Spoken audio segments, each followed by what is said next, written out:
Today, March 7th, marks the beginning of Torben's ninth month in prison. There has been much activity since our last update, and we wanted to report on some recent developments. First off, last week, Torben's attorneys filed an appellate brief before the Board of Appeals in Virginia. The 50-page document details the errors in the immigration judge's decision to not grant asylum to Torben. The appeal articulates a variety of points, but puts special emphasis on how the judge actually failed to address Torben's primary claim or reason for not being able to return to his home country. The general public is not aware of this because they have not had access to the filings, but Torben's claim does not rely on the atrocious persecution he experienced in past, as many people on social media have incorrectly assumed. Torben's primary claim is based on an element of immigration law called the well-founded fear of future persecution. This has always been the case, but again, the general public would not know this since these aspects of his case are confidentially protected in his filings. There are important distinctions to be made here, but for legal reasons related to the ongoing immigration case, the details cannot be made public at this time. We do ask for your prayers as the higher court hears Torben's case and considers his appeal. Next, there's been what appears to be an ongoing campaign to sabotage the current work of Torben's ministry, the Last Reformation. As recent as last week, someone tried to hinder a TLR training event in Europe using a creative method in which they made numerous false registrations with fake email accounts.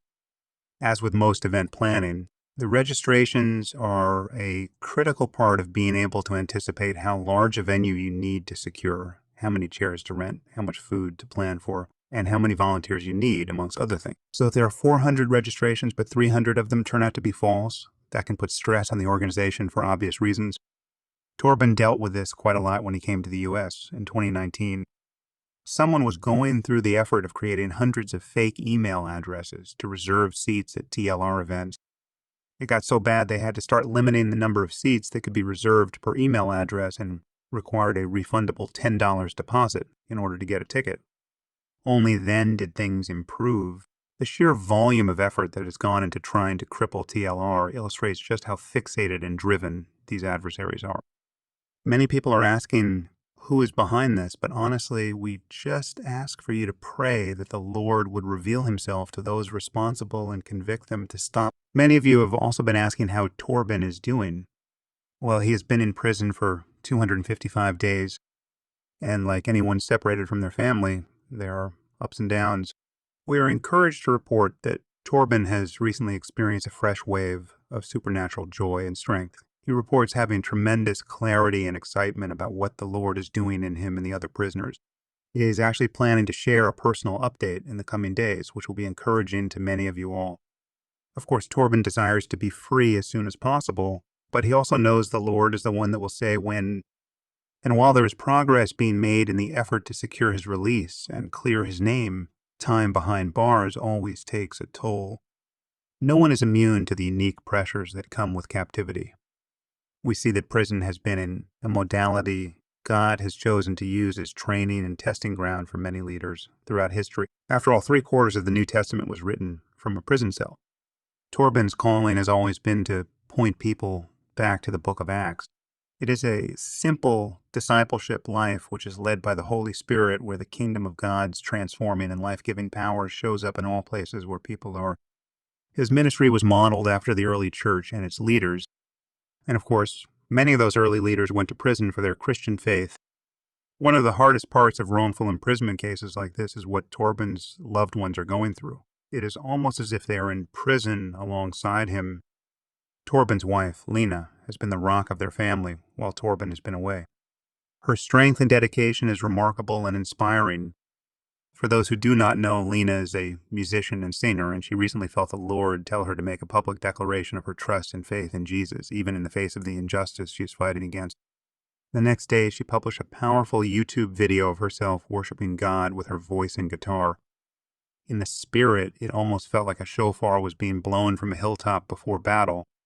The outpouring of love and support that came in from you all after that video was absolutely beautiful. Unfortunately, just a few days later, Lena was hospitalized. After 8 months of fighting for her husband, her body had simply reached a point where it could not continue, and she experienced a nervous breakdown. Our bodies are designed to communicate with us, and that is exactly what happened She was released from the hospital and is now being cared for at home by family and friends.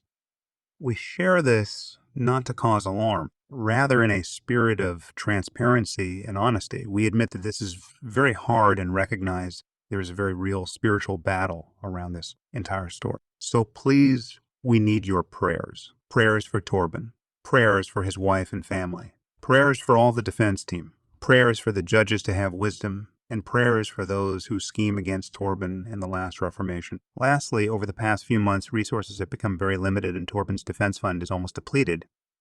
At the same time, the case continues to expand. What was a sprint has become a marathon. Up until this point, the entire defense effort has been funded by the grace of God through public support. But people are fatigued, and we understand. The support is decreasing while the expenses are increasing.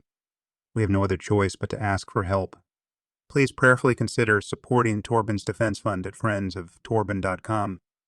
100% of the donations to the National Christian Foundation Fund are being allocated to the effort to defend and free Torben. We are so grateful to all of you who've been making donations and are confident the Lord will continue to make a way. Thank you for taking time to listen today. We will be back soon with more updates